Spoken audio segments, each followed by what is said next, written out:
नमस्कार दोस्तों, लुटियन सड्डा में आपका स्वागत है। लुटियन सड्डा में आज हम चर्चा कर रहे हैं भारतीय जनता पार्टी के अंदर चल रहे उस उथल पुथल की, जिसमें राज्य दर राज्य गंवा चुकी भारतीय जनता पार्टी के पास आज अब जो सबसे मजबूत किले बचे हुए हैं उनमें से मध्य प्रदेश एक है। हालांकि मध्य प्रदेश में पिछली बार जनमत भारतीय जनता पार्टी के पक्ष में नहीं था, लेकिन ऑपरेशन लोटस के सहारे भारतीय जनता पार्टी ने सरकार बना ली। यूं कहें कि जिन महाराज को भारतीय जनता पार्टी ने अपनी पार्टी में शामिल कराया, उनके समर्थक विधायकों का इस्तीफा कराया गया और तब जाकर बहुमत का आंकड़ा प्राप्त किया गया। अब वो महाराज मध्य प्रदेश का सरताज बनने की ओर अग्रसर हैं या अग्रसर हो सकते हैं, ऐसी बातें सामने आ रही है। लेकिन चूंकि मध्य प्रदेश की विधानसभा में अब केवल 4-4.5 महीनों का वक्त ही बचा हुआ है, तो क्या इन 125 दिनों के लिए मध्य प्रदेश में मुख्यमंत्री बनाया जाएगा? हालांकि भारतीय जनता पार्टी के इतिहास को देखते हुए नहीं कहा जा सकता कि ऐसा नहीं हो सकता।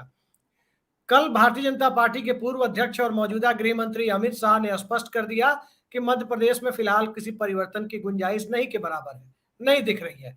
लेकिन यदि 25 जुलाई 2021 को भाजपा के राष्ट्रीय अध्यक्ष जेपी नड्डा के बयान पर गौर करें, जिसमें उन्होंने कहा था कि येदियुरप्पा बने रहेंगे, येदियुरप्पा और वहां कर्नाटक में कोई नेतृत्व परिवर्तन की संभावना नहीं है, उसके 3 दिनों के भीतर बासवराज बोम्मई ने नए मुख्यमंत्री के तौर पर शपथ ग्रहण कर ली थी।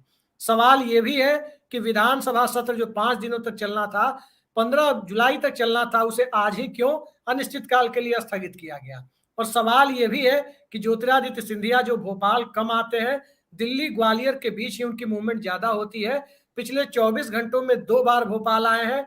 कल वो आए और अमित शाह के साथ वापस दिल्ली लौट गए और आज पुनः भोपाल पहुंच गए हैं। विधानसभा का सत्र स्थगित होने के बाद सभी विधायक और जो भी पदाधिकारी भोपाल में है, उन सब के बीच ऐसी खबरें आ रही हैं कि कहीं अलग अलग तो कहीं एक जगह बैठकों का सिलसिला जारी है। तो क्या बैठकों का यह सिलसिला मध्य प्रदेश में भारतीय जनता पार्टी की बेचैनी का प्रदर्शन करता है, किसी नेतृत्व परिवर्तन की ओर इशारा करता है, या भारतीय जनता पार्टी जो तमाम तरह के सर्वे में अब तक मध्य प्रदेश के चुनावी इतिहास को यदि लोकसभा के लिहाज से देखें तो पिछले 7 लोकसभा चुनाव से अपने पक्ष में नतीजे करते आई है, क्या अब इस बात को लेकर मुतमईन नहीं है कि विधानसभा गंवाने के बाद अब लोकसभा एक बार फिर भारतीय जनता पार्टी के पक्ष में नतीजे आ जाएंगे? तो ये बड़ा सवाल है, जिसको लेकर मध्य प्रदेश में नेतृत्व का सवाल और मध्य प्रदेश के सहारे नई दिल्ली में नरेंद्र मोदी और अमित शाह की सत्ता कब तक बनी रहेगी, क्योंकि इसके लिए भी मध्य प्रदेश का एक बहुत बड़ा रोल है, बहुत बड़ी भूमिका है।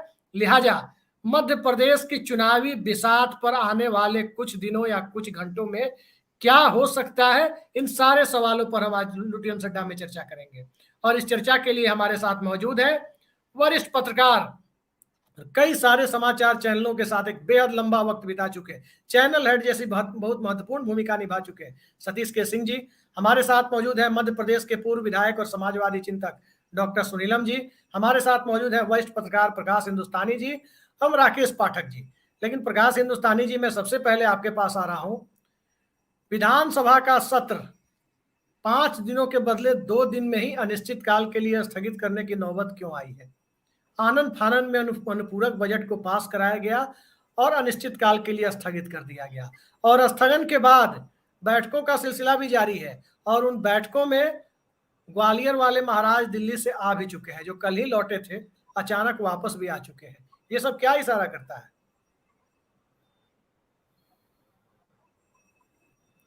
प्रकाश जी, मेरी आवाज ये इशारा करता है कि फिलहाल मध्य प्रदेश की राजनीति में कोई भूचाल नहीं आने वाला। जी हाँ, मिल रही है। क्या आपको मेरी आवाज मिल रही है? जी। फिलहाल जो मुझे जानकारी उसके मुताबिक मध्य प्रदेश की राजनीति में ऐसा कोई भूचाल आने वाला नहीं है। जो अटकलें दिल्ली के, लखनऊ के पत्रकार लगा रहे हैं, वे अटकलें बेदम साबित हो रही है और मुख्यमंत्री शिवराज सिंह अंगद की तरह पांव जमाए बैठे हैं, क्योंकि चुनाव को बहुत कम समय बचा है और भारतीय जनता पार्टी ठीक नहीं होगा। दूसरी बात यह है कि जो विधानसभा सत्र की बात, विधानसभा का सत्र 15 तक होना था, लेकिन 3.5 घंटे गतिविधियां चली। इसलिए चली कि कांग्रेस नहीं चाहते थे कि सत्र चले। कांग्रेस ने कल से ही हंगामा शुरू कर दिया था और आज जब मुख्यमंत्री शिवराज सिंह चौहान सदन में नहीं थे, वो अपने केबिन में बैठे हुए थे, तभी संसदीय कार्य मंत्री ने सदन को अनिश्चित काल के लिए स्थगित करने का प्रस्ताव रखा, जो अध्यक्ष ने मान ली। तो जाहिर है बीजेपी नहीं चाहती थी। कांग्रेस ने तय किया था कि सीधी वाले मामले में बीजेपी को घेरेगी, आदिवासियों पर हो रहे अत्याचार के मामले में बीजेपी को घेरेगी, उज्जैन के महाकाल लोक के घोटाले के मामले में बीजेपी को घेरेगी, और जो बड़े फायर ब्रांड विधायक माने जाते हैं जीतू पटवारी, कांग्रेस के नेताओं ने उनका भी मुंह बंद कर दिया, कांग्रेस के नेताओं ने, बीजेपी ने नहीं। तो वे भी गुमसुम से चुपचाप बैठे रहे सदन में। मतलब यह है कि कांग्रेस भी नहीं चाहती थी कि सदन में कोई बातचीत हो, कांग्रेस नहीं चाहती थी कि सदन चले, और इस सत्र का उद्देश्य था अनुपूरक मांगे मंजूर होनी थी, बजट, क्योंकि शिवराज जी बार बार कर्ज ले रहे हैं, घी पी रहे हैं, घी बांट रहे हैं, और मध्य प्रदेश ऐतिहासिक तौर पर कर्ज में डूबा हुआ है। जो मध्य प्रदेश 2003 में बीजेपी की सत्ता संभालते वक्त 20,000 करोड़ के कर्ज में था, आज लगभग 3 लाख करोड़ के कर्ज में है, एक बहुत बड़ी राशि। तो इन सब मामलों पे बीजेपी बहस नहीं चाहती थी, और बहुत सारी बातें। अमित शाह आए,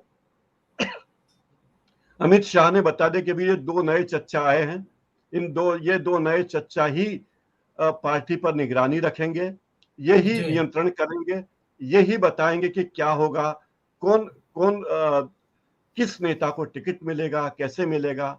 और जो जहां तक अटकलबाजियों का सवाल है, अटकलें तो ऐसे चलती कि दिल्ली से एक वरिष्ठ पत्रकार ने लिखा कि सरकार ने यूट्यूब चैनल पर कहा कि सरकार बदल रही है, और उसके बाद शुरू हो गए। फिर एक भोपाल के पत्रकार ने ट्वीट किया, उस पर बहस चल पड़ी। पर मुख्य बात यह है कि ज्योतिरादित्य सिंधिया आए।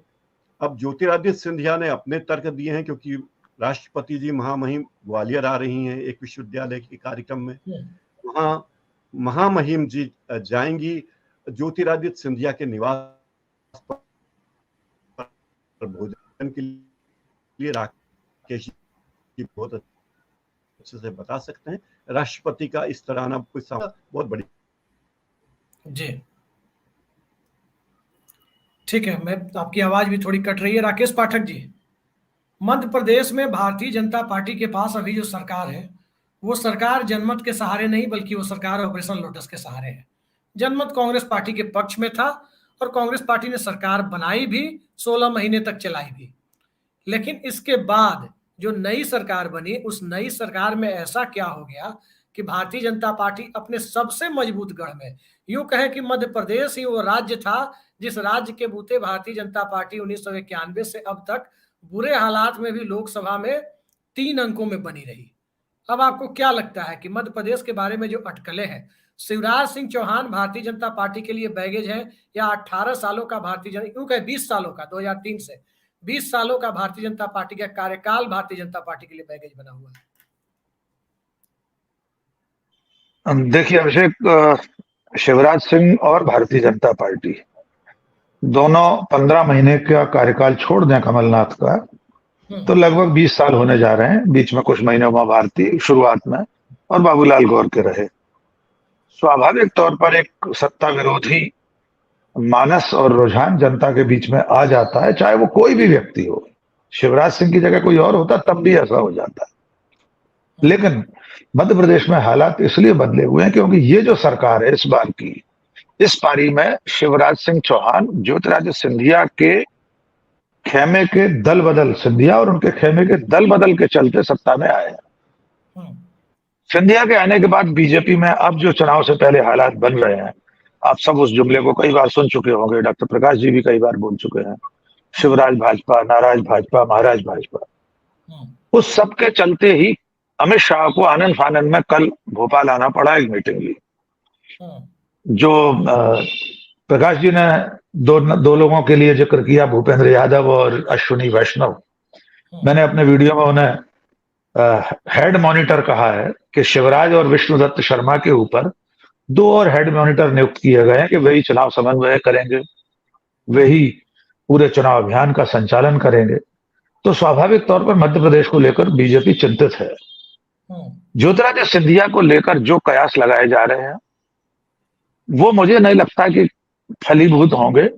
संयोगवश ऐसा हुआ था कि कल अमित शाह यहाँ आए हुए थे बैठक थी, समीक्षा बैठक थी, विजय संकल्प अभियान उनका जो शुरू होने वाला है उसको लेकर, और ज्योतिरादित्य सिंधिया ट्रिपल ITM ग्वालियर में एक भारत सरकार की संस्था है, बहुत बड़ी एशिया स्तर की शैक्षणिक संस्था है, उसके दीक्षांत समारोह में महामहिम राष्ट्रपति आ रही हैं। राष्ट्रपति कल जयविलास प्रासाद में भी जा रही हैं अभिषेक, जो कि सिंधिया का राजमहल है। वे म्यूजियम देखेंगे और बाद में उनका दोपहर भोज भी वही महल में है। उसके लिए वे राज्यपाल मध्य प्रदेश मंगू भाई पटेल को औपचारिक रूप से न्योता देने आए थे, क्योंकि राष्ट्रपति जिस भी शहर में जाती हैं, जिस भी राज्य में जाते हैं, वहां उस राज्य का राज्यपाल प्रोटोकॉल में उनकी अगवानी के लिए जाता है, उस कार्यक्रम में रहता है। ज्योतिरादित्य सिंधिया अपने घर चूंकि राष्ट्रपति को बुला रहे हैं, वे जा रही हैं, तो राज्यपाल को भी उन्होंने औपचारिक रूप से न्योता दिया, राज्यपाल जाएंगे भी उसमें।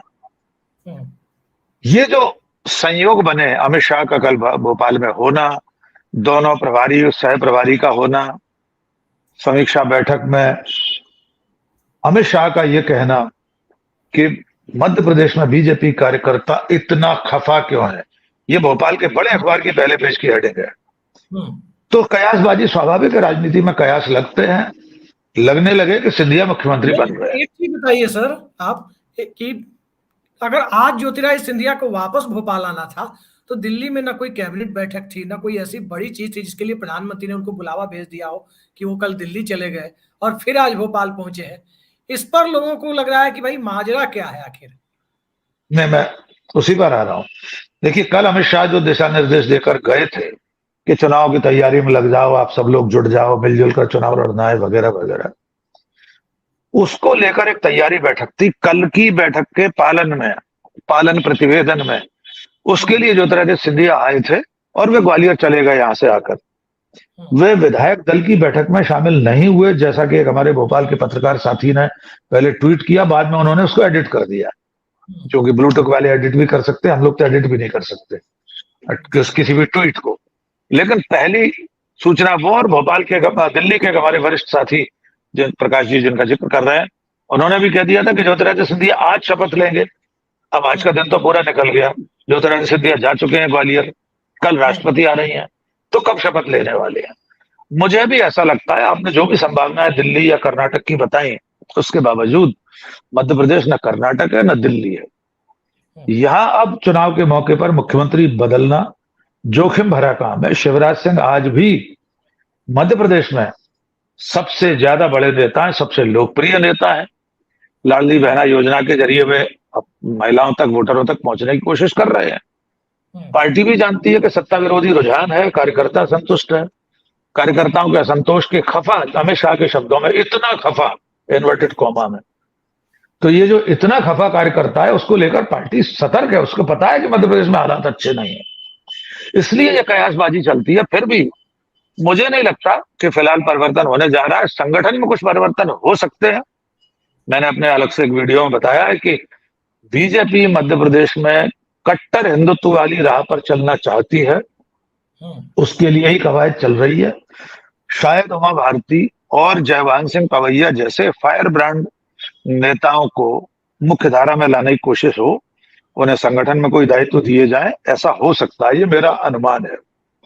वैसी स्थिति में हो सकता है प्रदेश अध्यक्ष के नाम पर कोई बदलाव हो, लेकिन मुख्यमंत्री बदलना अभी कयासबाजी की ही परिधि में है। हकीकत में तो अमित शाह, नरेंद्र मोदी जो चाहे वो कर सकते हैं। गुजरात के एक मुख्यमंत्री ने कहा था, तो मुझे तो सुबह टेलीविजन चैनल से पता चला कि मुझे हटा दिया गया है। उत्तराखंड में कितने मुख्यमंत्री बदल गए, अब खुद जेपी नड्डा को याद नहीं होगा, नड्डा साहब को खुद मालूम नहीं पड़ता मुख्यमंत्री बदल जाते हैं। तो ऐसी पार्टी में नरेंद्र मोदी, अमित शाह कभी भी परिवर्तन कर सकते हैं। वे तो अधिसूचना जारी होने के बाद करता है, तो कोई कैसे रोक लेगा जी। तो फिलहाल मैं अभी आपकी पास आ रहा हूं सर, अभी आ रहा हूं, कुछ महत्वपूर्ण सवाल आपसे लेने हैं। सतीश सर, भारतीय जनता पार्टी को आप करीब से देख रहे हैं, यूं कहें कि आपका पत्रकारिता का, राष्ट्रीय पत्रकारिता का करियर और भारतीय जनता पार्टी का उठान, ये दोनों एक ही दौर की चीजें हैं।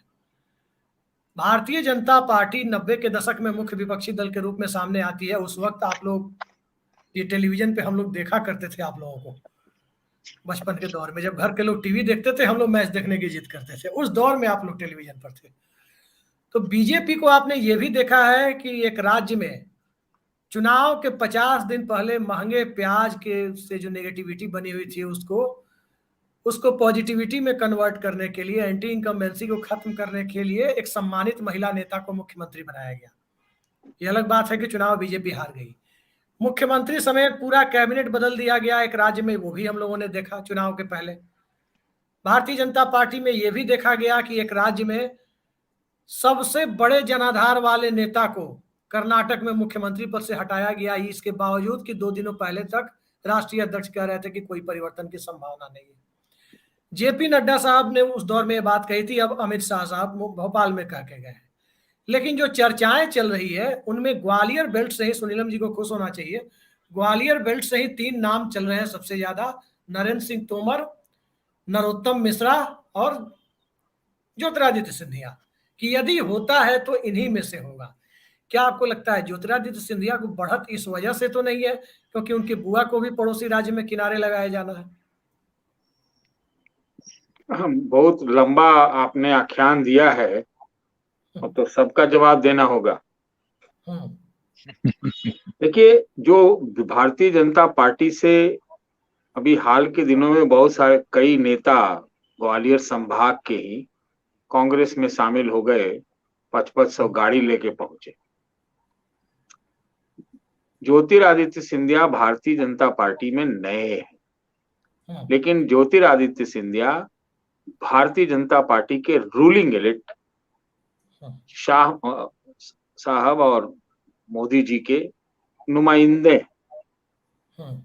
अब देश के गृह मंत्री, पूर्व बीजेपी अध्यक्ष और सबसे ताकतवर भारतीय जनता पार्टी संगठन में अमित शाह अगर भोपाल जाएं और बिना रैली के चले आए और कोई एक बैठक के लिए ही सिर्फ पहुंचे, तो मामला तो गंभीर लगता है, गंभीर लगता है। इसका मतलब कतई मैं नहीं कहता हूं, क्योंकि मैं तो डॉक्टर प्रकाश हिंदुस्तानी और डॉक्टर राकेश पाठक और अपने डॉक्टर सुनीलम, तीनों अपने डॉक्टर आज रखे हुए हैं। तो बात यह है कि अब उतना वहां के तो है कि 3 डॉक्टरों को रखना पड़ा है। नहीं, तो तीनों लोग वहां के डॉक्टर हैं भाई, उनके सामने हम कुछ नहीं, तो वो नहीं कहेंगे। लेकिन इस बीजेपी रूलिंग एलिट ने बहुत सारे इस तरह के चौंकाने वाले फैसले अतीत में किए हैं, जिसमें किसी भी चीज को इनकार नहीं किया जा सकता। पहली बात, इसका मतलब मैं नहीं कह रहा हूं कि बदला जा रहा है सब कुछ। ये हो सकता है कि यूनिटी की एक्सरसाइज हो, एक डिक्टाट दिया गया होगा, फरमान कि भैया भाई हम लोग लाए हैं ज्योतिरादित्य सिंधिया को, आप लोग अलग अलग क्यों कर रहे हो इसको जी। ये एक बात हो सकती है। दूसरी बात ये हो सकती है कि जैसा कि अभी डॉक्टर पाठक ने कहा कि हो सकता है कि प्रदेश अध्यक्ष भी मैंने किसी को और बना दिया जाए, may be doctor Shri Jyotiraditya Scindia क्यों ना हो, उस पर ज्यादा कोई विवाद नहीं होता है।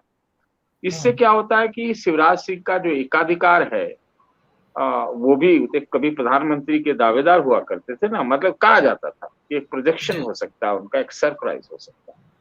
अडवाणी जी, सुषमा जी वगैरह क्या क्या नहीं कहते थे उनके बारे में, अच्छी बात। अब सवाल ये है कि हाल के दिनों में अगर आपने देखा होगा, प्रधानमंत्री जी गए थे वहां, और जो शिवराज सिंह के साथ उनका बॉडी लैंग्वेज था, वो भी एक सुर्खियों में चीज आई थी, है ना, खास तौर से एक मंच पर वो बड़ी सुर्खियों में। लोग तो आजकल ऐसे भी सुर्खियां बना देते हैं, लेकिन हाँ, देखने में लगता था कि कुछ न कुछ मामला है जो कि थोड़ा टेढ़ा लगता है। इधर भी इस बीच में मूत्रकांड हो गया, और मूत्रकांड को लेकर के अपने डॉक्टर राकेश पाठक ने तो बहुत कुछ कहा, अपनी भावनाएं व्यक्त की सार्वजनिक रूप से। ये वाली सारे परिपक्ष हैं, और ये भी कहा जाता है कि अब सिंधिया जी के पास दिल्ली में बहुत ज्यादा काम नहीं बचा है सिविल एविएशन में, अगर मान लीजिए मंत्रिमंडल में कोई फेरबदल नहीं होता। और हाल में भी सिंधिया साहब कुछ दिन पहले पार्टी अध्यक्ष से भी मिले, पार्टी अध्यक्ष से मिले, आना जाना भोपाल, कुछ न कुछ तो हो रहा है। अब इसका मतलब ये नहीं कि मुख्यमंत्री बदला जा रहा है। ये भी एक बड़ा अनायास चीज लगती है कि राज्यपाल महोदय से मिलने के लिए गुलदस्ता लेके जाते हैं, तो ये तस्वीर बड़ा, मतलब इसके अलग ही संकेत हो जाते हैं। तो गुलदस्ता लेके गए, सर एक चीज और है, दिल्ली में कैबिनेट का विस्तार होना है, कैबिनेट फेरबदल होना है, और उस फेरबदल को लेकर कई लोग कुर्ता सिला के बैठे हुए हैं। 9 जुलाई, फिर 11-12 जुलाई कहा गया, अब कहा जा रहा है प्रधानमंत्री फ्रांस से लौटेंगे। तो इस बीच मध्य प्रदेश का घटनाक्रम हो रहा है। तो चर्चा तो यह भी हो रही है कि शिवराज सिंह चौहान को दिल्ली में अच्छी चीजें, जो उनके मन के लायक चीजें इस दौर में नहीं मिल रही है, जिस वजह से भी टल रहा है मध्य प्रदेश का मामला। ये हम नहीं जानते हैं, इतना हम जरूर जानते हैं कि एक जो अथॉरिटी भारतीय जनता पार्टी की थी, सेंट्रल इलेक्शन अथॉरिटी या कोई जो भी हो, उससे शिवराज सिंह हटाए गए। अभी हाल में ये चीज हुई थी। तो ये वाली बात है। इसी वक्त उनको भी लाया गया था, क्या ना, अपने येडियुरप्पा साहब को एडजस्ट किया गया था। तो ये सारी चीजें तो होती रहती है। मैंने कहा ना, बीजेपी की रूलिंग एलिट। और एक और चीज है कि हो सकता है कुछ संकेत भाजपा को मिल रहे होंगे कि सिंधिया साहब नाराज चल रहे हैं, उनकी नहीं चल रही, उनको चलने नहीं दी जा रही। कुछ न कुछ इसके बीच का हो सकता है। लेकिन इसका मतलब ये भी एक और निकाल लीजिए, ये तो हम कह रहे हैं कि अब अभी क्या होने जा रहा है नहीं हम जानते, लेकिन इतना हमको पता है कि अगला अगर बीजेपी जीतती भी है चुनाव तो शिवराज सिंह मुख्यमंत्री नहीं। तो हो सकता है कभी कभी लीडर का भी प्रोजेक्शन कर दिया जाता है, एक लीडर का प्रोजेक्शन भी कर दिया जाता है ना। अभी तो अब ये सारी चीजें हैं। अब हम इसमें तो अब क्या कहें। मुझे तो लगता है कि जो दिल्ली के वो नुमाइंदा हैं सिंधिया साहब, वो एक बड़ी बात। बीजेपी में अगर आप प्रधानमंत्री मोदी और अमित शाह जी के गृह मंत्री, उनके अगर आप चोजन आदमी हैं, उनके आप चुने हुए आदमी हैं, उनके लाए हुए आदमी हैं, तो एक बहुत आज के डेट में भारतीय जनता पार्टी में इसका कोई तोड़ नहीं है। अभी है क्या, नहीं है। और दूसरी बात कि सिंधिया साहब को उनको इज्जत तो देनी है, महाराज है भाई। अब भाई महाराज साहब का एक अलग रुतबा है, अलग मतलब चाल है, उनकी अलग एक भाव भंगिमा है, सब कुछ है, वो तो करना ही पड़ेगा। नहीं तो मान लीजिए ऐन मौके पर कहीं इधर उधर चले जाए, रुष्ट हो जाए, क्या पता क्या है। तो वो भी हो सकता है कि भाई, जैसे अब हम कहते हैं मध्य प्रदेश का डीके फैक्टर, दिग्विजय और कमलनाथ फैक्टर, ये जो है ये तो इनको कांग्रेस में आने नहीं देती, और भारतीय जनता पार्टी का शीर्ष नेतृत्व इनको लेके आया है। तो कुछ तो इनको देना पड़ेगा। अब वो क्या देना पड़ता है, ये वाला महत्वपूर्ण चीज है।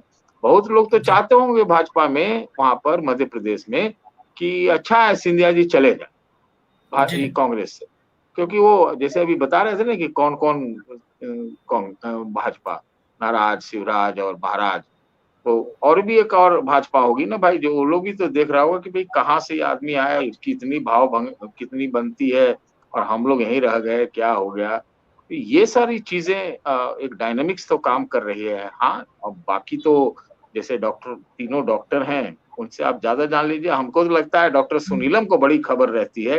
ये पत्रकार भी हैं, नेता भी हैं, किसान नेता भी हैं, ट्रेड यूनियनिस्ट भी हैं, पत्रकार, सब कुछ है। ये ऑल इन वन, उन्हीं से पूछिए ना। राकेश सर को कहीं जाना है तो सुनीलम जी के तुरंत बाद में इनके पास आऊंगा। सुनीलम जी, आपसे सवाल करने के पहले एक चीज मुझे किसी ने बताई आज शाम में कि जो राकेश जी को पूछ लीजिए ना, उन्हें जाना है तो उनसे पहले पूछ लीजिए। मैं हूँ। नहीं डॉक्टर साहब, आपको सुनने के बाद में आप बोल लीजिए, फिर मैं निकल जाऊंगा। मैं आज 5 बजे से जनरल पे ही बैठा हूँ, महाराज की वजह से। हमारे महाराज की वजह से लगातार मैं 5 बजे से बोल ही रहा हूँ। राकेश सर, मुझे आज किसी ने शाम में बताया कि सिंधिया साहब इसलिए मुख्यमंत्री नहीं बन पा रहे हैं क्योंकि जो दिल्ली भोपाल शताब्दी एक्सप्रेस चलती है, उसमें पता नहीं कोई दैवीय शक्ति है या क्या है, कि अक्सर मुख्यमंत्री जो दिल्ली से भेजे जाते हैं वो शताब्दी एक्सप्रेस से भेजे जाते हैं। उनके पिताजी की चलवाई गई, सिंधिया जी के, ये फ्लाइट से जाते हैं जनाब। फ्लाइट से माधवराव सिंधिया भी 93 में गए थे, लेकिन सुभाष यादव तो वंदे भारत चल रहा है। खेल में क्या हो रहा है, अब तो वंदे भारत चल रही है। शिवराज सिंह चौहान भी शताब्दी से ही भेजे गए थे। खैर, जी वो अलग होता है। सुनीलम जी, डॉक्टर साहब से ले लीजिए, फिर मैं कुछ जरूरी बातें बताऊंगा। जी सुनीलम जी, हम यही आज जानना चाहते हैं आपसे कि एक तरफ किसान आंदोलन, एक तरफ ट्राइबल वाला आदिवासी बनवासी का मुद्दा, एक तरफ दलित विमर्श का मुद्दा मध्य प्रदेश में हावी हो रहा है, दूसरी तरफ कमलनाथ साहब कह रहे हैं कि हम ओल्ड पेंशन स्कीम भी देंगे और जाति जनगणना भी कराएंगे। और इन सब के बीच भारतीय जनता पार्टी, क्या आपको लगता है कि वो हार्डकोर हिंदुत्व और सॉफ्ट हिंदुत्व के बीच में शिवराज सिंह चौहान को नाप तोल रही है? देखिए, जो वातावरण बना हुआ मध्य प्रदेश में वो तो भारतीय जनता पार्टी की विदाई का वातावरण है। अब मुख्य बात ये, यहाँ पर जो चर्चा हो रही थी और जो है बहुत तीनों सीनियर जर्नलिस्ट हैं, मेरे पास कोई जानकारी नहीं रहती क्योंकि उस तरीके का मैं मतलब सब जगह पे मेरे कोई सूत्र नहीं है जैसे कि वरिष्ठ पत्रकारों के होते हैं जो यहाँ पर हमारे बीच में हैं। आपके कई साथी लेकिन विधानसभा में लेकिन मौजूद हैं। लेकिन जी, लेकिन मैं ये कहना चाह रहा हूँ कि हाई कमान तो ज्योतिरादित्य सिंधिया को भी बनवाना चाहता था। राजीव गांधी भी बनवाना चाहते थे माधवराव सिंधिया को, है ना। वो प्रयास उन्होंने बहुत किया, सफल नहीं हुए।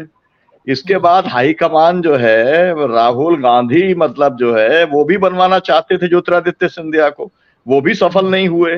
तो सिंधिया को मध्य प्रदेश पर थोपने की कोशिश कांग्रेस के हाईकमान के द्वारा भी की जाती रही है, भारतीय जनता पार्टी के हाईकमान के द्वारा भी की जा रही है, लेकिन सफलता मिलने की गुंजाइश मुझको कोई भी दिखलाई नहीं पड़ती है। इस तरीके की परिस्थिति मध्य प्रदेश की है।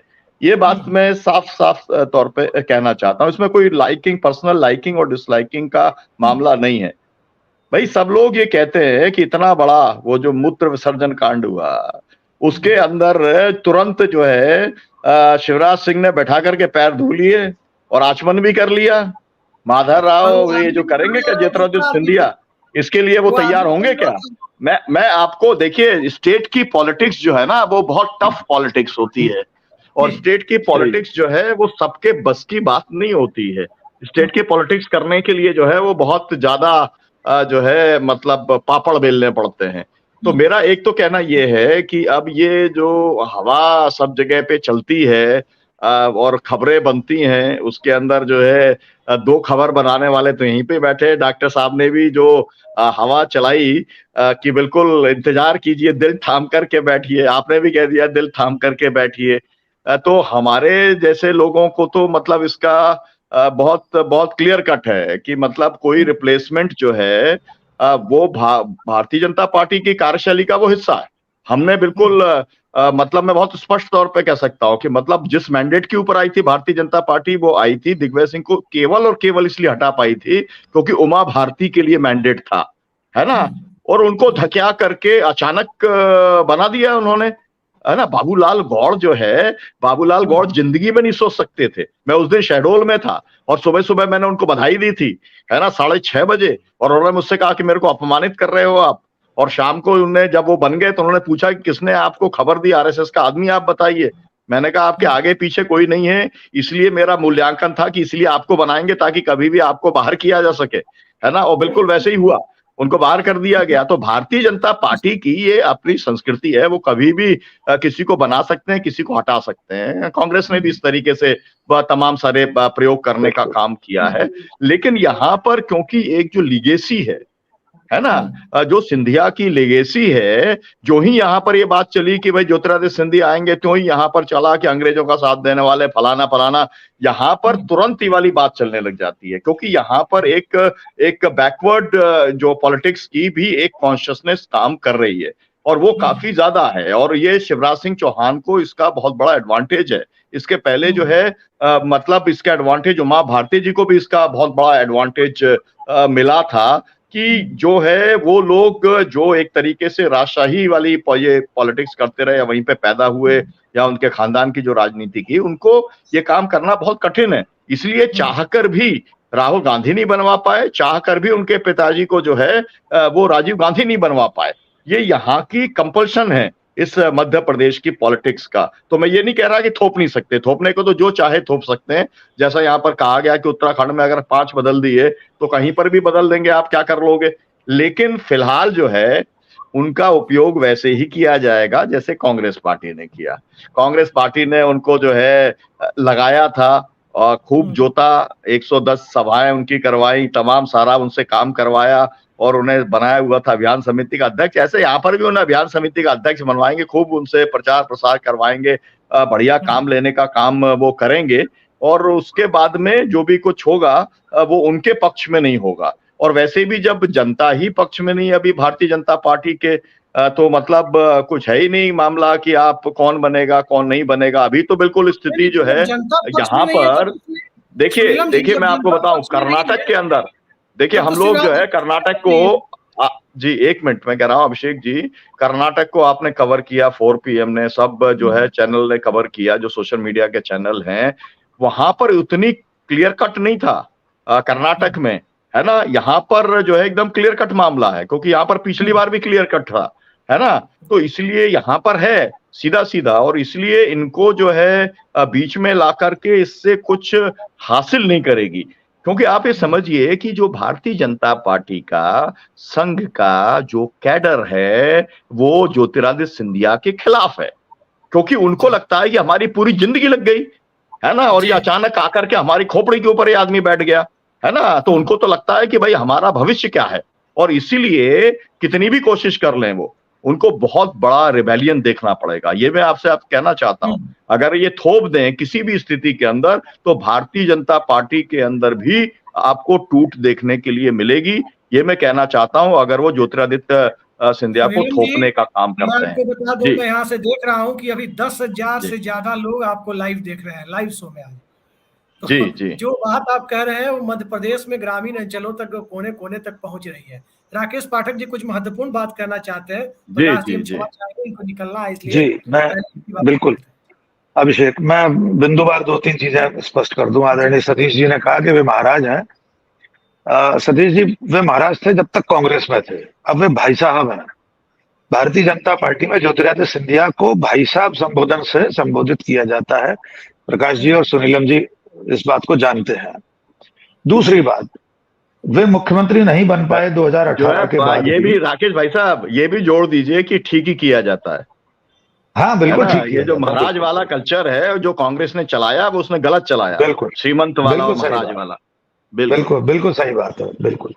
तो एक तो अब इसमें यहाँ आकर वे भाई साहब हो गए हैं। दूसरी बात, जब 2018 में चुनाव परिणाम निकला, कांग्रेस के जितने विधायक जीते थे, ज्योतिरादित्य सिंधिया और उनके खेमे ने उन्हें मुख्यमंत्री बनाने का प्रयास किया था, दावेदारी की थी।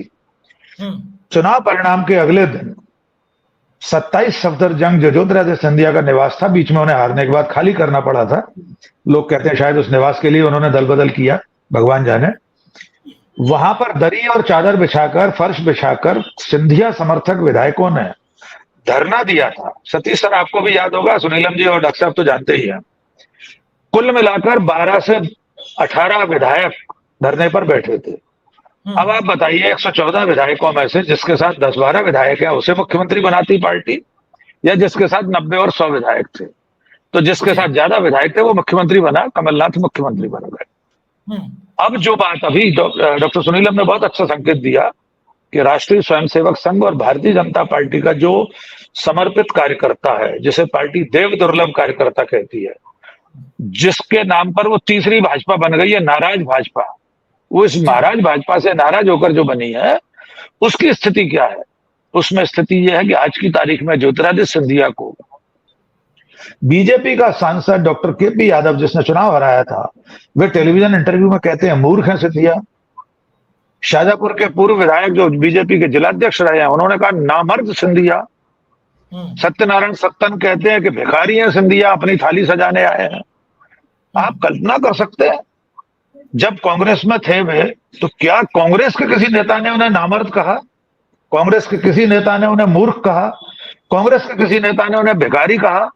उन्हें महाराज कहा? डॉक्टर सुनीलम कह रहे हैं गलत कहा, मैं भी मानता हूं लोकतांत्रिक व्यवस्था में, लेकिन ये उनका सम्मान था कांग्रेस में जहां वे महाराज कहलाते थे।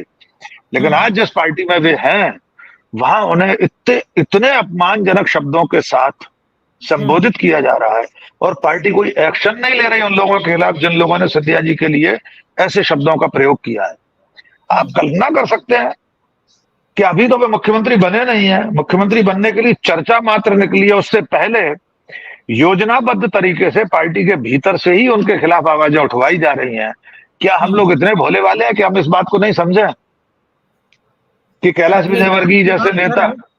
आप जो बात कर रहे हैं सर, इसमें एक चीज और बताइए। आपने अभी जिक्र किया उमा भारती के नाम का जी, क्या आपको लगता है कि बीजेपी, उमा भारती और उनकी तरह के लोग जो रिटायरमेंट मोड में जा चुके हैं, क्या एक बार फिर से उनको हिंदुत्व के नाम पर या ओबीसी आइडेंटिटी प्लस हिंदुत्व के लिए बिल्कुल मुझे लगता है, मैंने कर्नाटक के चुनाव परिणाम के दिन 7 चैनलों पर यह बात कही थी, डॉक्टर प्रकाश हिंदुस्तानी और सुनील जी भी थे, कि भारतीय जनता पार्टी, मुझसे जब यह सवाल पूछा गया था कि क्या कर्नाटक की हार से बीजेपी, मोदी, शाह कोई सबक सीखेंगे, मैं अपने उस विचार पर आज भी दृढ़ हूं कि भारतीय जनता पार्टी, मोदी, शाह अपने हिंदुत्व वाले रास्ते को नहीं छोड़ेंगे। मध्य प्रदेश में भी लगातार पिछले 1 साल से लव जिहाद, लैंड जिहाद, कल उज्जैन में परसों एक कार्यक्रम हुआ, प्रकाश जी बताएंगे, कितने भयानक आपत्तिजनक उसमें एक भाषण दिया कोई महामंडलेश्वर ने, भयावह, कि गोली मार देना चाहिए और न जाने क्या क्या। तो भारतीय जनता पार्टी उस रास्ते पर चलने के लिए, सिर्फ टूल के रूप में उपयोग करने के लिए उमा भारती, जयभान सिंह पवैया जैसे लोगों को आगे ला सकती है, चुनाव तक उनका उपयोग कर सकती है, फिर कहीं सजा के रख दिए जाएंगे, क्या फर्क पड़ता है पार्टी को। इनमें से कौन है जो मुख्यमंत्री बनने का दावा करने लगेगा? क्या उमा भारती की ऐसी हैसियत है कि उनके साथ 10 विधायक खड़े हो जाए? लेकिन पार्टी को इस वक्त किस ये प्रकार जो खतरा दिखाई दे रहा है, जो डॉक्टर सुनीलम देख पा रहे हैं कि यहाँ तो बहुत क्लियर कट जनता मन बना चुकी है परिवर्तन का। हम नहीं जानते परिवर्तन होगा या नहीं होगा, लेकिन जो हम लोगों को दिखाई देता है एक पत्रकार के नाते जनता से बातचीत में, वो सत्ता परिवर्तन का मूड है जनता का। ऐसे में बीजेपी जीतने के लिए कुछ भी कर गुजर सकती है। उस कर गुजरने में हो सकता है ज्योतिरादित्य सिंधिया को मुख्यमंत्री बना दिया जाए, लेकिन फिलहाल मुझे उसकी संभावना नहीं दिखती। पार्टी में भीतर भी स्वीकार्यता नहीं होगी सिंधिया को मुख्यमंत्री बनाने में, विधायकों में, स्थानीय नेतृत्व में लोग स्वीकार नहीं करेंगे। बताइए, जैसा सुनीलम जी कह रहे हैं कि हवा खिलाफ है, हम लोगों को भी खबर मिल रही है कि भाजपा के कुछ कथित तौर पर जो बातें मैंने सुनी है, इंटरनल सर्वे में 50-55 सीटों की बात कही जा रही है। तो जब ये हालात है तब तो शिवराज सिंह चौहान को खुश होना चाहिए कि चलो भाई, अगर इस्तीफा देने को कहा जाता है, केंद्र में मंत्री पद का ऑफर मिलता है, तब तो चले जाना चाहिए कि हार का ठीकरा तो अपने सर पे नहीं फूटेगा। तब देखिए ये तो हम लोग सोचते इसलिए हार गए।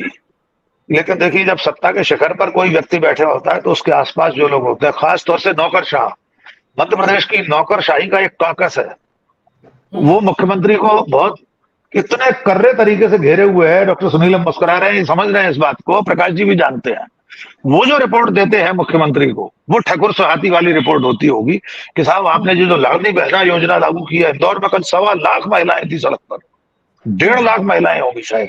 प्रकाश जी ने तो देखा ही होगा किस तरह चक्का जाम लगा, स्कूलों से, कॉलेजों से भर भर के महिलाएं, शिक्षिकाएं लाई गई थी।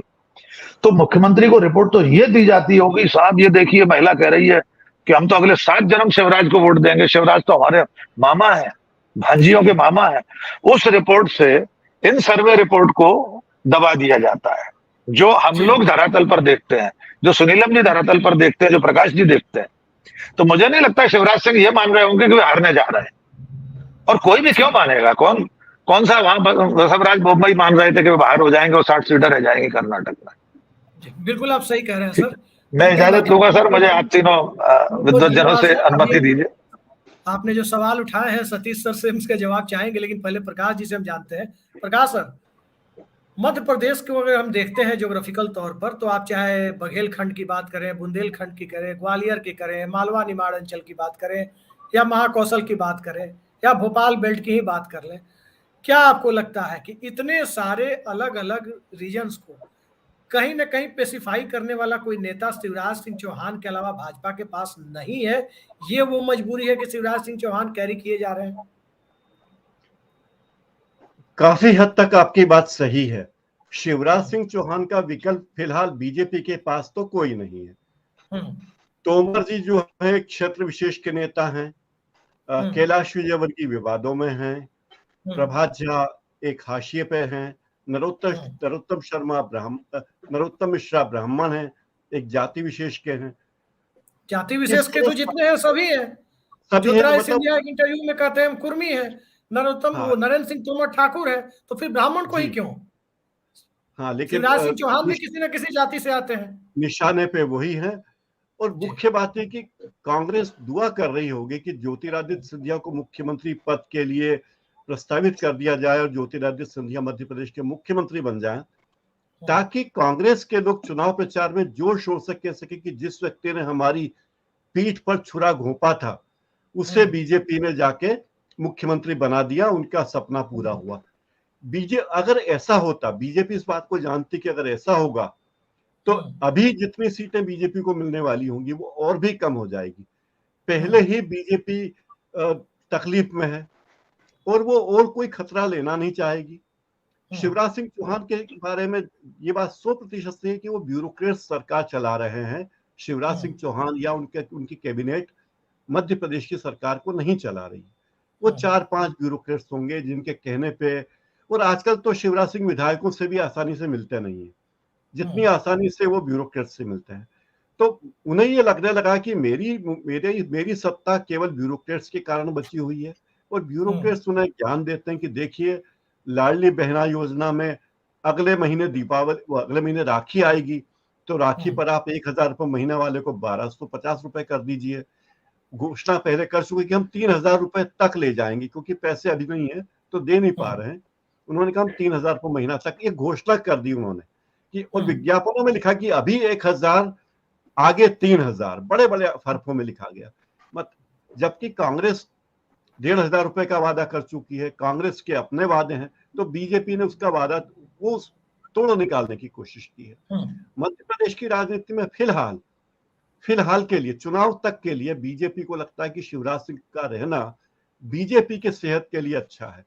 ये बात तय है, 100% तय है कि चुनाव के बाद अगर बीजेपी को बहुमत आता है तो भी शिवराज सिंह मुख्यमंत्री बनेंगे, इसकी संभावना बहुत ही कम है। लेकिन अगर शिवराज सिंह चौहान को अभी हटाया जाता तो जितनी सीटें मिलने की संभावना लगती है बीजेपी को, उतनी भी नहीं आएंगी, क्योंकि सारे नेता अलग अलग, उनके सामने अलग अलग चुनौतियां हैं। शिवराज सिंह चौहान की स्वीकारोक्ति है और महिला मतदाताओं में उन्होंने बड़ी मेहनत की है, मामा की छवि, बहना की छवि, भाई की छवि, तो ये उनके काम आ रही है। दूसरी बात है कि शिवराज सिंह चौहान घोषित तौर पर कोई बहुत महत्वाकांक्षी व्यक्ति नहीं है। वो अब दीनहीन बने रहते हैं। अमित शाह आते हैं तो अमित शाह के सामने वो गुलदस्ता लेके घिघियाते से जाते हैं। सीएम आते हैं तो उसी अंदाज में जाते हैं कि मैं तो दीनहीन प्राणी हूं, आप ही भाई बाप हो। वो ना दीनहीन। आपकी आवाज कट रही है प्रकाश जी, मैं आपके पास आ रहा हूं। जानते हैं आपकी आवाज कट रही है, मैं सतीश सर के पास चल रहा हूँ।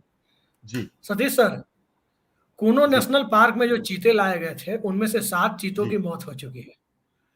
बहुत प्रचार हुआ था, टेलीविजन चैनलों पर बताया गया कि शेर चीता लाया, तमाम तरह, कुछ न्यूज एंकर तो ऐसी थी, एंकर और एंकरनिया, कि वो चीता वाला ड्रेस पहन करके चली गई थी। लेकिन मध्य प्रदेश में भारतीय जनता पार्टी एक चीता अपने लिए तलाश नहीं पा रही है। 20 सालों में भारतीय जनता पार्टी में ऐसा क्या हो गया कि उस कांग्रेस पार्टी से, जिस कांग्रेस पार्टी से वो आसानी से चुनाव लड़ रहे थे, 2003 का चुनाव तो एंटी इनकम्बेंसी पर जीता, 10 सालों की एंटी इनकम्बेंसी थी, 2007 जीता, 2008 जीता, 2013 जीता, 2018 का चुनाव हारा लेकिन फिर भी सरकार बना ली। अब आपको क्या लगता है, नेतृत्व कांग्रेस का वही है, कमलनाथ और दिग्विजय, वही 2 चेहरे मध्य प्रदेश में भी दिखाई दे रहे हैं। भारतीय जनता पार्टी भी वही है जो 2005-6 से दिखाई दे रही है, वही चेहरा है। ऐसा नहीं लगता आपको कि बीजेपी कहीं ना कहीं एक बड़ी चूक कर रही है ज्योतिरादित्य इनको, शिवराज सिंह चौहान को कंटिन्यू कर? ठीक है, ज्योतिरादित्य सिंधिया नहीं, कोई और चेहरा ही अगर लाया जाता, क्या पता ट्राइबल चेहरा लाया जाता तो पेशाब कांड हुआ है वो पूरा मामला ठंडा पड़ता, कोई दलित चेहरा लाया जाता। भारतीय जनता पार्टी, क्या आपको लगता है कि मध्य प्रदेश में जड़ हो गई है? देखिए, अभी आपको ये मानना पड़ेगा, मैं सबसे पहले ये कहूं कि डॉक्टर प्रकाश हिंदुस्तानी की बातों से मैं बिल्कुल सहमत हूं, जो जिस तरह से उन्होंने बात कही है, मुझे भी ऐसा लगता है। देखिए क्या है कि जो मध्य प्रदेश की बात आप कह रहे हैं, तो उसमें जो उनका एकमात्र चीता इस वक्त जितने साल से बना के रखा हुआ है वो शिवराज सिंह ही। चीता का क्या दिक्कत क्या हो गया कि चीता का पैर जो है वो आज नहीं, बहुत पहले ही लकवाग्रस्त कर दिया। नहीं तो वो चीता बहुत फर्राटे से दौड़ने के काबिल था और कहीं भी दौड़ के पहुंच सकता था और मिनटों में पहुंच सकता था, लेकिन सत्ता का खेल ही ऐसा होता है। आडवाणी जी तो 7 RCR तक पहुंचाना चाहते थे। 2013 में। मैं तो कह रहा हूं कि कहीं भी दौड़ के पहुंच सकता था, वो एक बहुत बड़ा चीता बन जाता। लेकिन मैंने कहा ना कि वहां पर अच्छा, दूसरा लकवाग्रस्त होने का ये भी होता है कि इतने साल आप चीफ मिनिस्टर रह गए, तो वो भी हमको लगता है कभी कभी, मुझे कभी क्या लगता है कि बोर हो गए होंगे, बोर हो गया इतना दिन तक लगातार रहते रहे। उनके बॉडी लैंग्वेज को मैं कोशिश करता हूं देखने का, ऐसा लग रहा है कि जैसे वो बोर हो रहे हैं। लेकिन क्या हुआ है, एक चीज आप समझ लीजिए, जो मैं समझता हूं कि मध्य प्रदेश जी मेरे हिसाब से भारतीय जनता पार्टी के मौजूदा शक्ल सूरत में या उसके सेहत के हिसाब से सबसे कठिन चुनाव, सबसे कठिन मैं कह रहा हूं जी, है कि नहीं। उत्तर प्रदेश का भी चुनाव हुआ, मोर और लेस सबको पता था क्या होने वाला। गुजरात का किसको नहीं पता था कि क्या होगा, है ना। कर्नाटक में पता था कि बहुत अच्छा नहीं होगा, लेकिन मध्य प्रदेश तो उनका कोर स्टेट है ना, वो तो उनका चीता का। मध्य प्रदेश अगर भारतीय जनता पार्टी को चीता मान लिया जाए तो वही उनका पार्क रहा है शुरुआती, और बहुत कोर पार्क, जिसमें वो कहीं भी दौड़ते रहे, कुछ भी दौड़ कर कहेंगे। उस तरह से वो भारतीय जनता पार्टी के विस्तार में वो बहुत बड़ा केंद्र रहा है। अब सवाल ये है कि ये एक बहुत चक्रव्यूह जैसा बन गया है ऐन मौके पर। इसलिए मैं कह रहा हूं कि बहुत टफ चुनाव है, इसलिए क्योंकि ये अगले आम चुनावों के ठीक आसपास ये चुनाव, और भारतीय जनता पार्टी के गिनती के बहुत कोर स्टेट हैं। अगर आप उसमें मध्य प्रदेश को भी नहीं जोड़िएगा तो सिर्फ उत्तर प्रदेश और गुजरात को जोड़ करके भी आप शरीर सौष्ठव जो है उस तरह से बुलंद नहीं रख पाए। यहीं पर एक सवाल और उठता है, जो बात आप कह रहे हैं सर। पिछली बार मध्य प्रदेश में सरकार कांग्रेस ने बनाई, लेकिन कांग्रेस की सरकार होने के बावजूद 29 में से 28 सीटें भाजपा ने जीती। दिग्विजय सिंह के मुख्यमंत्री रहते हुए 3 लोकसभा चुनाव हुए, 96, 98, 99, और कभी भी उस समय अविभाजित मध्य प्रदेश था, कभी भी अविभाजित मध्य प्रदेश की 40 सीटों में से 28 से कम सीटें भाजपा ने नहीं जीती। 28 से 32 के बीच में सीटें जीती। यदि मैं गलत हूं तो सोहिलम जी या प्रकाश जी करेक्ट करेंगे। देखिए, तो ये बीजेपी कर रहा है। आपको क्या लगता है, बीजेपी मान चुकी है कि हम विधानसभा हार रहे हैं, इसलिए शिवराज को हटा करके नाराज नहीं कर सकते उनके समर्थकों को? लोकसभा पर वो फोकस कर रही है। देखिए, मोदी जी इस वक्त विधानसभा का चुनाव नहीं लड़ रहे हैं या लड़वा रहे हैं। उनके चेहरे पर उनके लिए सबसे महत्वपूर्ण, या भारतीय जनता पार्टी के लिए भी सबसे महत्वपूर्ण है 24 जी। कहीं हार जाए और उस तरह से जो आप बताए पुराने स्टेटिस्टिक्स देखे कि ऐसे नतीजे आते हैं तो बहुत ज्यादा दिक्कत नहीं होगी। ये होता भी आया है, बहुत सारा हुआ भी है इस तरह से। विधानसभा का अलग होता है। अभी हम आपके चैनल पे भी कहते थे कि कर्नाटक में अगर प्रधानमंत्री जी जाते थे, वहां इतना अपने ऊपर ले लिया था, तो मेरा यही कहना था कि ये अपने लिए जा रहे हैं, अगले चुनाव के लिए जा रहे हैं, है कि नहीं। और डायनामिक्स भी लोकसभा के अलग होते हैं, लेकिन इस बार जो है कॉन्टेक्स्ट बड़ा डिफरेंट है। इस बार विपक्ष एकता दिखती है, कांग्रेस जितनी कमजोर थी उतनी नहीं है, विपक्ष में कई चेहरे हो गए हैं, बहुत सारे मुद्दे हो गए हैं। इसलिए मध्य प्रदेश जो है एक महाभारत में बदल गया है, और जो कि एक चक्रव्यूह जैसा है भाजपा के लिए। ये मेरा कहने का मतलब है। और वैसे में जिस तरह से अभी मध्य प्रदेश के वरिष्ठ लोगों ने बताया कि वहां पर मतलब अंदरूनी जो गुटबंदी है उसका भी इनके ऊपर असर पड़ेगा। तो ठीक है, हम अभी सिर्फ विधानसभा की बात कर रहे हैं, विधानसभा की बात कर रहे हैं। अभी लोकसभा में शायद बहुत देरी है, क्या पता उसमें सरप्राइज उसमें भी हो जाए कि कब हो जाए, साथ ही हो जाए, क्या कह नहीं सकते। लेकिन वो सब तो ऐसे ही, हाँ। तो ये देखिए, ये सब सारी चीजें हैं जो मैं समझता हूँ। और अंदरूनी जो गुटबाजी है, मैं विधानसभा के दृष्टि से कह रहा हूँ कि ये एक दिक्कत भाजपा के लिए है। जबकि एक और चीज कहना चाहूंगा कि कांग्रेस के नेता भी वहां थे, पहले भी अच्छा, पिछले चुनाव में भी की थी, आगे भी थी, और उसमें कोई भगदड़ नहीं नजर आती है, कोई उसके यहाँ उस तरह से चीजें नजर आती है, और डीके फैक्टर वहां काम कर रहा है, और कांग्रेस ने चैलेंज किया हुआ है। इसलिए मैं कह रहा हूं कि वर्तमान राजनीति में, इलेक्टोरल पॉलिटिक्स में सबसे महत्वपूर्ण जो है मेरे ख्याल से मध्य प्रदेश का चुनाव।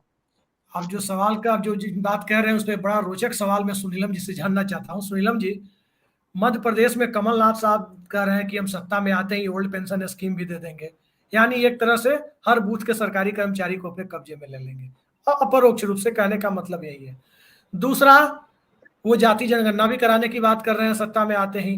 तीसरी बात, वो ओबीसी आरक्षण भी बढ़ाने की बात कर रहे हैं। मतलब मोटे तौर पर मध्य प्रदेश में बीजेपी के पास जो मोटरसाइकिल है उसका tyre, tube, handle, headlight, backlight सब खोल के ले जाना चाहते हैं कमलनाथ इस बार, ताकि लोकसभा चुनाव के पहले मुकम्मल उन 4 महीनों में उनके पास कुछ हो। क्या आपको लगता है कि इंजन और साइलेंसर शिवराज सिंह चौहान ही है उस बाइक के, जिस वजह से उनको प्रोटेक्ट किया जा रहा है कि लोकसभा में इनका यूटिलाइजेशन होगा? मैं तो देखिए अभिषेक जी, उतना ज्यादा उपमाएं जो है वो देना जानता भी नहीं और समझ भी नहीं पाता मैं जी। लेकिन मेरा आपने जो है ये चीता वाला सब कह दिया तो मुझे लगा कि आप मध्य प्रदेश को जंगल मान रहे हैं और कोई चीते फीते यहाँ पर कुछ कर पाएंगे, ऐसा मतलब ये किसी भी प्रदेश की जनता के लिए बड़ा अपमानजनक होता है। देखिए, जंगल फंगल होता नहीं है, लोग जो है सब अपने प्रदेश के अंदर जो है लोग है अपने सम्मान के साथ सब कुछ काम करते हैं। ये चीते जो है ये मोदी का फोटो शीट है, अब उसमें बेचारे का शिवराज सिंह का तो कोई रोल ही नहीं है ना। वो आप ऐसी आबो हवा में लेकर के आए कि वो उनको मर नहीं था, मतलब वो उस आबो हवा में रह नहीं सकते थे। अब फोटो शूट जो है वो उल्टा पड़ गया मोदी जी को, अब इसका जवाब पूरे देश में देना पड़ेगा, है ना, और वो जवाब इसका वो दे नहीं पाएंगे। तो खैर वो बात छोड़िए। मैं आपके इसके सवाल पे आता हूं कि देखिए कांग्रेस ने एकदम पूरा मामला पूरा टेस्ट किया हुआ है ना। कांग्रेस को मालूम है, कांग्रेस ने जब ये पिछला चुनाव उन्होंने जो जीता वो 2 लाख रुपए के कर्जा मुक्ति को लेकर के मुख्य तौर पर उन्होंने जीता था मध्य प्रदेश का। उन्होंने छत्तीसगढ़ का जीता था, 2500 रुपए क्विंटल के धान को लेकर जीता था। ओल्ड एज पेंशन को लेकर के उन्होंने जो है वो हिमाचल जीत लिया, और गारंटी कार्ड को लेकर के उन्होंने कर्नाटक जीत लिया। तो उनके पास में उनका टेस्टेड फॉर्मूला है, तो वो किसी का कोई हेडलाइट और साइलेंसर कोई वो मसला नहीं है। उनको ये बात समझ में आ गई है कि अगर हम लोगों को गारंटीज दे देंगे, जिसको लोग फ्रीबीज कहते हैं, कोई उसको रेवड़ी कहता है, कोई उसको कुछ भी कहता है, लेकिन लोगों को अगर डायरेक्ट बेनिफिट ट्रांसफर करने की बात हम करेंगे और अगर वो नीचे तक बात पहुंच जाएगी तो वो वोटों के अंदर तब्दील होगी। ऐसा अब कांग्रेस भी देख चुकी है और भारतीय जनता पार्टी तो उसका प्रयोग कर ही चुकी है। मोदी जी खुद ही 80 करोड़ मैंने 1 और 2 रुपए के लोग को उन्होंने तो मतलब किया है। रेवड़ी बांटने का पूरा काम जो है हर स्तर के ऊपर, चाहे वो जितनी भी योजनाएं लेके आते हैं और उसका प्रचार प्रसार करते हैं, तो वो किए ही है। तो यहाँ पर जो है एक एडेड जो है वो एडवांटेज ये है कि भाई इन्होंने कह दिया और जो है वहां पर करके इन्होंने दिखा दिया, तो इसलिए कांग्रेस को इस बात का एडवांटेज है। मैं आपको बताऊं, आपको बहुत आश्चर्य होगा कि मैं जो है भोपाल में जिस भी शहर में मैं अभी जब भी जा रहा हूं कहीं पर भी, सब जगह मैं पूछता हूं कि भाई ये बताओ, ये जो लाडली बहना वाला जो मामला है 1000 रुपए वाला, ये आपको आ रहा है, तो इसके बाद में कांग्रेस का 1500 रुपए वाला जो है वो फॉर्म काय को भर रहे हो? जिसको 1000 का आ रहा है वो भी 1500 का भर रहा है, क्योंकि उसको दिख रहा है कि जो है कांग्रेस की सरकार बनने वाली है और कांग्रेसियों ने हवा फैला दी है कि भाई जिसके फॉर्म हमारे पास होंगे उसी को मिलेगा। तो अब हर आदमी मतलब वहां पर लाइन लगी हुई है, वहां पर मतलब मारा मारी बच रही है। तो मतलब मेरा ये है कि जो उनकी एक किस्म का ये एक विश्वास उन्होंने हासिल कर लिया है कि अब वो जो 1500 रुपए की गारंटी दे रहे हैं तो जो फॉर्म भरेगा उसका हो जाएगा। तो ये इसमें जैसे कर्नाटक के अंदर वो आगे निकल गए थे गारंटी जो है अपना कार्ड जारी करने में, जिसमें सिद्धारमैया के दस्तखत भी थे और इनके दस्तखत भी थे, डीके शिव कुमार के दस्तखत थे। उसी तरीके से यहाँ पर भी उन्होंने इतने सारे वायदे कर दिए हैं। तो वायदे करने के अंदर जो है शिवराज सिंह भी बहुत मास्टर है। और इसलिए जो बात जिस तरीके से सतीश भाई साहब ने जो सहमति व्यक्त की कि प्रकाश हिंदुस्तानी जी ने जो पूरा एक लाइन बोली है ना, वो एक क्लियर कट सीधी सीधी लाइन है और उससे मेरी भी पूरी तरीके से सहमति है कि इस समय भारतीय जनता पार्टी के पास में कोई विकल्प शिवराज सिंह का मौजूद नहीं है। और अगर वो ज्योतिरादित्य सिंधिया को आते हैं तो इसका एक तरीके से ये बूमरैंग करेगा, इसका नुकसान होगा। अगर मान लीजिए वहां पर देखिए, एक बात जो दर्शकों को ये जानना बहुत ज्यादा जरूरी है और सबको ख्याल में रखना चाहिए जब आप मध्य प्रदेश की बात करें कि 1% का भी अंतर नहीं होता मध्य प्रदेश के अंदर, है ना। मतलब 40% इधर, 40.2, 40.9, मतलब इतना सा 1% का भी डिफरेंस नहीं है वोटिंग परसेंटेज के अंदर, 5 सीटों का भी डिफरेंस नहीं था। तो ये बात आप समझ लिए कि बहुत मार्जिन पे मतलब दोनों पार्टियां हैं, 19-20 का मतलब है ना। तो जब ऐसी परिस्थिति के अंदर आपको जब चुनाव लड़ना है तो कोई भी खतरा भारतीय जनता पार्टी जैसी पार्टी नहीं उठाना चाहेगी कि वो इस तरीके का वहां पर फेरबदल कर ले, उससे उसको कोई लाभ नहीं होगा, उसको और नुकसान हो जाएगा। इसलिए हो सकता है उन्होंने बहुत सारी प्लानिंग बनाई हो, है ना, बहुत सारे मतलब उनके पास में हो कि ऐसा किया जा सकता है, लेकिन लास्ट मिनट के अंदर जो है वो उन्होंने इसलिए नहीं किया कि उनको ये बात समझ में आ गई होगी कि इससे कुछ नतीजा सकारात्मक नहीं निकलेगा भारतीय जनता पार्टी के लिए, इससे नुकसान ही उनका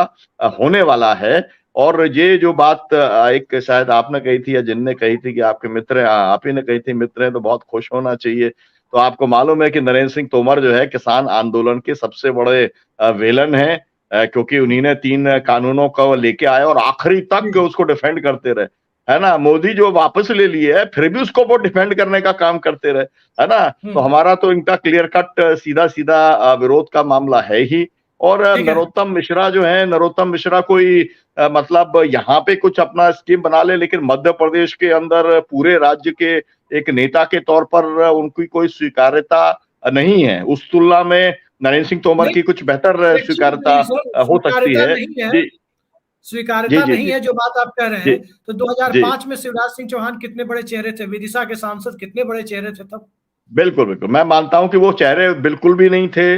मैं मानता हूं कि उनको कोई सीरियसली पार्लियामेंट में भी नहीं लेता था, पार्लियामेंट में भी वो कुछ बोलते नहीं थे। पार्लियामेंट के अंदर उनको मतलब डोडो करके, मतलब जैसे कहते हैं ना, जो ऐसे सांसद रहे हों जो कुछ बोलते ही ना हो, उसी के अंदर उनकी गिनती होती थी। तो ये बात सही है कि पार्टी ने ला करके थोप दिया और उसके बाद में उनको एक लगातार इतने लंबे समय तक रखा। और ये भी है कि उन्होंने मेहनत भी की, है ना। लेकिन अब वो अगर मतलब ज्योतिरादित्य सिंधिया को वो लेकर के आ जाएगी भारतीय जनता पार्टी, तो तत्काल जो है भारतीय जनता पार्टी उसके जो कार्यकर्ता हैं या जो दूसरे फैक्शंस हैं वो भी उसको स्वीकार करने का काम नहीं करेंगे। तो ये खतरा भारतीय जनता पार्टी बिल्कुल भी मोल लेने का काम एन चुनाव के मौके के ऊपर नहीं करेगी। बाद में कर सकती है कि भाई जब आप मान लीजिए आपने कैसे भी चुनाव अगर मैनेज कर लिया और फिर उसके बाद में आपने विधायक दल की मीटिंग बुलाई और उसके बाद में हाईकमान जो है ना, उस समय तक अगर हाईकमान का इकबाल कायम रहता है, क्योंकि बहुत सारे लोग हैं जो घात लगा के बैठे हुए हैं भारतीय जनता पार्टी के अंदर, ये जो दोनों की जोड़ी है उसके ऊपर बहुत सारे लोग हैं जो इससे एकदम खफा हैं। और इसीलिए ये दोनों ने बहुत कोशिश करके देखी, अभी यूसीसी के मामले के अंदर इन्होंने इसको आगे बढ़ाने की कोशिश की, लेकिन पार्टी ने एक तरीके से इनकार कर दिया, है ना। और पार्टी के अंदर जो है, आपको मालूम है पार्टी के अंदर कोई नड्डा जी जैसा का कोई बहुत ज्यादा रोल है नहीं। वो पार्टी मतलब फिगर हेड है, वो राष्ट्रपति टाइप के जो जैसे होते हैं ना, नड्डा जी की उतनी ही केवल भूमिका है। बाकी वहां पर जो संगठन मंत्री साहब हैं आरएसएस वाले, उन्हीं की जो है उन्हीं की चलती है ना। ये बात आप जानते हैं। तो मामला जो है इतना आसान नहीं है कि ज्योतिरादित्य सिंधिया को थोप दिया जाए, और फिलहाल तो बिल्कुल भी मेरे को नजर में नहीं आता। जी बिल्कुल सही बात कही आपने कि भारतीय जनता पार्टी आज की तारीख में नेता थोपने की स्थिति में नहीं है। शिवराज सिंह चौहान के नेतृत्व में भले ही हार मिले, शिवराज सिंह चौहान को बनाए रखे जाने की संभावना फिलहाल 50% से ज्यादा जरूर दिख रही है। लेकिन ये भारतीय जनता पार्टी है। भारतीय जनता पार्टी को यह भी देखना है, इस भारतीय जनता पार्टी को, कि यदि इस नाजुक मौके पे मध्य प्रदेश फिसलता है तो नतीजे लोकसभा में 2019 वाले नहीं होंगे कि मध्य प्रदेश राजस्थान छत्तीसगढ़ खिलाफ चला गया, फिर भी लोकसभा में 65 में 62 सीटें मिल गई। अब हालात दूसरे हैं। अब राहुल गांधी की भारत जोड़ो यात्रा भी हो चुकी है, किसानों का मुद्दा भी गरमाया हुआ है, आदिवासी अस्मिता का सवाल भी है, जाति जनगणना का सवाल भी है, बेरोजगारी चरम पर है, और इन सब के बीच जहां नेक टू नेक फाइट यानी क्लोज कॉन्टेस्ट होता है, जिन राज्यों में मध्य प्रदेश उनमें से एक है, और क्लोज कॉन्टेस्ट के दरमियान थोड़े कहे को यदि ज्यादा समझा जाए तो इलेक्शन में बूथ मैनेज करने वाले, बूथ पर जाकर इलेक्शन कराने वाले, जो चुनाव कराने वाले सरकारी कर्मचारी हैं, उनकी ओल्ड पेंशन स्कीम का मुद्दा भी। तो इन तमाम मुद्दे के बीच क्या भारतीय जनता पार्टी मध्य प्रदेश में पूर्व मुख्यमंत्रियों की संख्या को बढ़ाना चाहेगी, या शिवराज सिंह चौहान पर ही भरोसा रखते हुए आने वाले चुनाव की तैयारी करेगी, या एक ऐसा पूर्व मुख्यमंत्री 4 महीने के लिए लाने की कोशिश करेगी जो 5 साल बाद भी यदि सत्ता में आने की सूरत बने तो उस पूर्व मुख्यमंत्री का चेहरा पैन मध्य प्रदेश पहचाने जाने की स्थिति में हो, उसकी एक स्वीकारोक्ति कम से कम पूर्व मुख्यमंत्री के तौर पर, प्रदेश के नेता के तौर पर हो।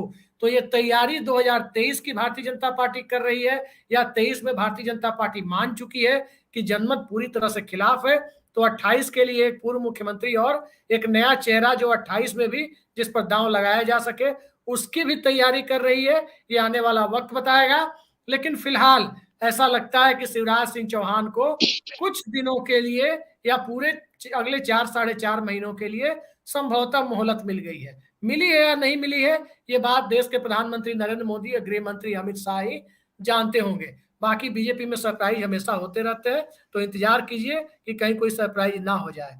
आज की इस बेहद सार्थक चर्चा में जुड़ने के लिए डॉक्टर सुनीलम जी, सतीश के सिंह जी, राकेश पाठक जी और प्रकाश हिंदुस्तानी जी, आप सबका बहुत बहुत धन्यवाद। नमस्कार।